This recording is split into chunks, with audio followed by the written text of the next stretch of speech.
C'était un grand homme, c'était un savant, un homme de science et de connaissance, doté d'une rare intelligence, un homme qui a donné sa vie pour la vérité, un homme qui a laissé sa vie pour la liberté, un homme qui s'est sacrifié pour l'humanité. Le 13 novembre 2022, il est parti trop tôt, trop brutalement, pour le garder à jamais dans nos cœurs et dans nos esprits, pour se réapproprier son œuvre immense et la pérenniser, pour lui rendre un vibrant hommage à la hauteur de sa dimension, pour lui manifester notre reconnaissance infinie. De ses Antilles natales au Cameroun, terre de ses origines lointaines, et de partout à travers le monde.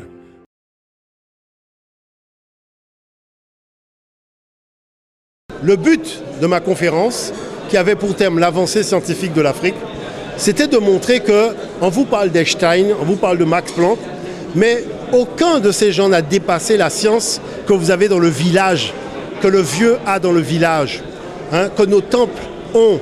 Cette science-là, elle n'a jamais été dépassée. Et que tout ce que nous avons encore à faire connaître, voyez, comme ça sert des enjeux qui ne servent pas nos intérêts, c'est pour ça que la chose demeure cachée. Mais dans tous les domaines, voyez, il ne faut pas oublier que la graine de l'arbre de la science et de la connaissance, c'est l'Afrique qui l'a plantée. C'est l'Afrique qui l'a arrosée. C'est l'Afrique qui a fait qu'elle a porté tant de fruits.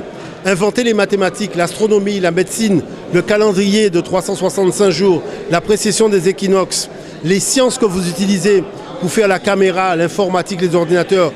Le nombre binaire informatique est né en Afrique. D'accord ? L'ordinateur, on le voit avec le Fa. Le Fa est basé sur les nombres binaires. Donc toute la culture africaine est fondamentalement scientifique. On nous éloigne de cette culture pour ne pas qu'on en fasse notre colonne vertébrale pour être debout. Sur le plan de la spiritualité, les pères de l'Église étaient tous africains. Alexandre d'Alexandrie, Alexandrie c'est en Afrique. Clément d'Alexandrie, Alexandrie c'est en Afrique.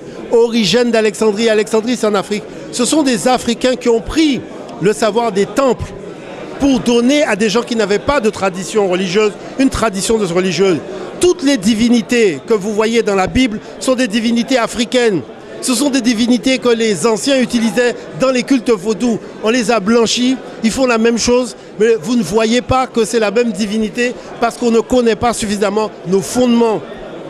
Quand on a fait le rituel initiatique, on comprend des choses. Il faut se préparer pour aller faire le rituel. Il faut jeûner. Quand vous allez à la messe, il n'y a pas de préparation, il n'y a pas de jeûne. On peut aller danser dans une boîte de nuit et aller à la messe le dimanche matin. Vous ne voyez pas qu'il y a un problème? C'est antinomique par rapport à notre tradition. Nous, on a une tradition, on n'a pas de religion. Il faut être fidèle à nos traditions parce que c'est l'héritage de nos pères. Et cet héritage de nos pères, c'est le sang qui coule dans nos veines. On peut acheter à boire et à manger, mais il n'y a pas de magasin où on vend du sang. Ce sang-là vient de très loin. Nous devons être fiers. Nous devons avoir notre colonne vertébrale et faire en sorte de ne jamais oublier qu'une pyramide, on dit qu'on a construit des pyramides, mais une pyramide, c'est des blocs de pierre qu'on a assemblés au même endroit. Chaque fois que nous sommes unis, nous sommes une pyramide. Vous voulez que nous soyons une pyramide? Soyons unis et nous serons une pyramide. Il faut faire deux choses. Il faut une reconquête économique. Parce qu'on a cédé trop de terrain sur l'économie. Les boissons dans les magasins sont pratiquement 99% des boissons étrangères. Les jeunes sont là oisifs. Les jeunes doivent pouvoir fabriquer leurs propres boissons. Et il faut faire des jus de plantes. Arrêtez de penser en jus de fruits. Parce que ces exploitations sont trop colossales. Avec les jus de feuilles, les jus de plantes, on peut faire d'excellents jus. Regardez le bissap, regardez le mojito, tout ça. Il y a beaucoup d'autres jus de plantes à inventer. Et les jeunes peuvent le faire. On n'a pas besoin de grand espace pour mettre une boisson à base de plantes. Ça, ce sont des choses importantes. Et la renaissance, c'est de ne pas oublier que la matrice humaine de la connaissance, elle est africaine. Et que quand on ne sait pas, on va chercher. On vous dit oui, on a inventé la semaine de 10 jours, mais la semaine de 7 jours, c'est pas nous. Je vous ai démontré que la semaine de 7 jours est arrimée aux 7 planètes, qui sont arrimées aux 7 notes de musique. Parce que l'Africain, quand il a découvert ça, il a découvert un ensemble de choses. C'est ça qu'on appelle le génie africain, que les gens célèbrent dans notre dos. D'accord? Pourquoi la situation est comme celle-là? Parce que la chose qui se passe, c'est que Dieu a donné aux Africains toutes les richesses de la planète. Les autres n'ont que des miettes. Et quand ils sont parmi nous, c'est pour nous braquer et nous raconter des sornettes. Dieu ne serait pas bon avec nous, on aurait des divinités du diable et on aurait tout l'or, le pétrole, le coltan, tout ce qu'ils viennent chercher, tout ce qu'ils ont besoin comme énergie pour fonctionner, c'est nous qui l'aurions et Dieu ne nous aurait pas parlé, il ne serait pas bon avec nous et nos divinités seraient des mauvaises divinités. Mais vous ne voyez pas qu'il y a un problème? Le gars sort avec son église, il vient te dire que ce que tu fais, c'est pas bien, mais en attendant, ce que tu as chez toi, il ne l'a pas chez lui. Et s'il est chez toi, c'est parce qu'il a pas ça chez lui. Il est venu prendre ce que Dieu lui a pas donné. Après, il te dit Dieu est bon. Dieu n'est pas bon avec tout le monde, manifestement, puisque lui, il n'a rien. Vous voyez, son sous-sol est vide. Donc, à partir de là, qu'est-ce qu'il fait? Il utilise la force pour voler ce que Dieu a donné aux Africains. C'est-à-dire que, vous savez, mon peuple a un genou au sol. Parce qu'on lui a donné tout simplement une lunette qui ne lui permet pas de voir clair. Il faut déjà voir clair en soi avant de voir clair. Quand tu vois plus clair en toi, c'est fini. Donc, la relève de l'Afrique passe par la relève des individus. N'oubliez pas que dans le dos, il y a ça, la colonne vertébrale. La colonne vertébrale, ce n'est pas simplement pour tenir le corps.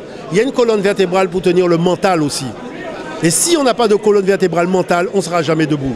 On sera manipulable et manipulé par l'extérieur. Omotunde, c'est simplement parce qu'à 14 ans, j'ai demandé à mes enseignants quand est-ce qu'on va nous permettre d'apprendre l'histoire de l'Afrique. Arrivé au bac, j'ai vu qu'il n'y avait pas de projet d'apprentissage de rien sur l'Afrique. Moi, quand je suis parti faire mes études, je suis allé voir un vieux, je lui ai dit comment on appelle chez toi un jeune qu'on a voulu faire partir loin de ses ancêtres et qui a dit laissez-moi tranquille, je reviens vers mes ancêtres. Il m'a dit dans ma langue Yoruba, ça se dit Omotunde. Donc j'ai dit Omotunde. Après, le mouvement diopien a dit que quand les choses vont mal, il y a un individu auquel le roi fait appel pour expertiser le problème et trouver une solution. Cet individu s'appelle le Kalala.